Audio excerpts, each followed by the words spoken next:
Hello, இந்த deep டைவ்க்கு உங்களை உற்சாகமா வரவேற்கிறோம். இன்னைக்கு நாம ரொம்ப இனிமையான, அதே சமயம் பல ஆயிரம் ஆண்டுகள் பழமையான ஒரு விஷயத்தை பத்தி அலச போறோம். ஆமா, நம்ம வீட்ல இருக்கிற சாதாரண உணவுகள் எல்லாம் சில நாட்கள்லயே கெட்டு போடும் இல்லையா? ஆனா நம்ம சோர்ஸ்ல இருக்கிறபடி ஒருபோதும் கெட்டு போகாத ஒரு பொருளை பத்தி தான் இன்னைக்கு பேச போறோம். கண்டிப்பா. நீங்க கொஞ்சம் கற்பனை பண்ணி பாருங்களேன். ஒரு 3000 வருஷமா இருட்டுல மூடி கிடக்கிற ஒரு எகிப்திய கல்லறை. கேட்கவே ஒரு மாதிரி த்ரில்லிங்கா இருக்கு. உள்ள போற தொல்லியல் ஆய்வாளர்கள் தூசு படிஞ்ச ஒரு பழமையான மண்பானையை கண்டுபிடிக்கிறாங்க. முத்திரையை உடைச்சு மூடியை திறக்கறாங்க. உள்ள இருக்கிற பொருளை எடுத்து அப்படியே சாதாரணமா நாக்குல வச்சு ருசி பாக்குறாங்க.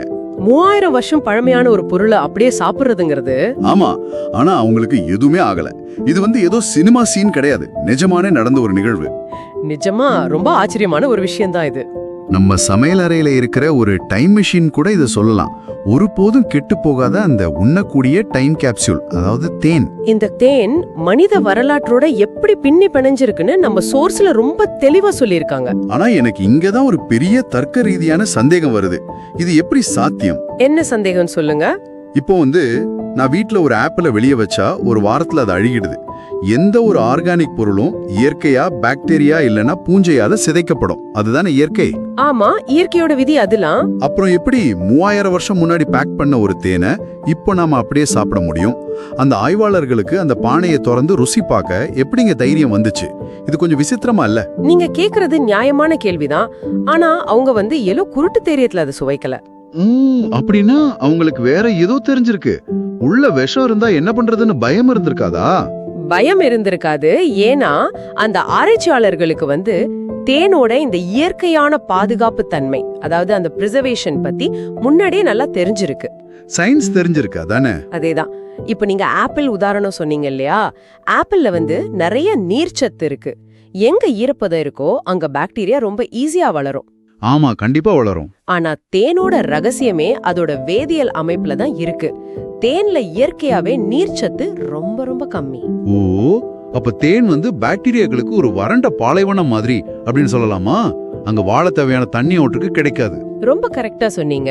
அது மட்டும் இல்லாம சீல் செய்யப்பட்ட ஒரு பானைக்குள்ள வெளிக்காற்றோ நீரோ நுழையாத வரைக்கும் அந்த 3000 வருஷ தேன் இப்போதைய தேன் போலவே சுத்தமா இருக்கும்னா அவங்களுக்கு அறிவியல் ரீதியா ஒரு உறுதி இருந்திருக்கு.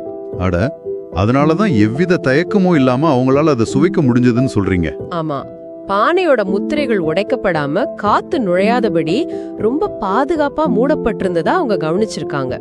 அதுதான் அந்த தைரியத்துக்கு காரணம். நிஜமாவே இது ஆச்சரியம்தான். தேன் எகிப்தியர்களோட வாழ்வுல ஒரு முக்கிய அங்கமா இருந்திருக்கு. தெய்வங்களுக்கான படையலாகவும் ஒரு மருத்துவ பொருளாகவும் அதை பயன்படுத்தியிருக்காங்கன்னு நம்ம சோர்ஸ் சுட்டி காட்டுது. அந்த வரலாற்றையே அவங்க ருசி பார்த்திருக்காங்க. இது எனக்கு பொருட்களை பார்க்கிற ஒரு புதிய பார்வையை கொடுக்குது. ஆமா, எந்த நவீன தொழில்நுட்பமும் இல்லாம ஒரு முழுமையான உணவை இயற்கை பாதுகாத்து வச்சிருக்குங்கிறது நாம கத்துக்க வேண்டிய ஒரு மிகப்பெரிய பாடம். கண்டிப்பா. இனி அடுத்த முறை நீங்க உங்க வீட்ல ஒரு ஸ்பூன் தேனை சாப்பிடும்போது அது வெறும் ஒரு இனிப்பு பொருள் மட்டும் கிடையாதுங்கிறத நினைவில் வச்சுக்கோங்க. ஆமா, ஒரு வரலாற்று அதிசயத்தை தான் சுவைக்கிறீங்க. எகிப்திய பாரோக்களின் காலத்திலிருந்து மாறாத ஒரு அதிசயம் அது. இறுதியா உங்களுக்காக ஒரு சிந்தனை. சொல்லுங்க.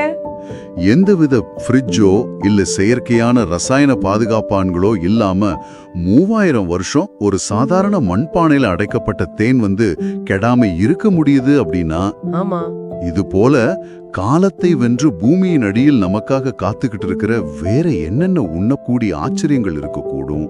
நம்ம முன்னோர்களோட வேற என்ன ரகசியங்கள் இன்னமும் மண்ணுக்குள்ள உறங்கிக்கிட்டு இருக்கு? இதை சற்றே சிந்திச்சு பாருங்க. மீண்டும் ஒரு சுவாரஸ்யமான தேடலில் சந்திப்போம். ஊக்கம் தரும் பொன்மொழிகள் மற்றும் உண்மை தகவல்களை அறிய புலி மோட்டிவேஷன் அண்ட் ஃபேக்ட்ஸ் சேனலை சப்ஸ்கிரைப் செய்யுங்கள்.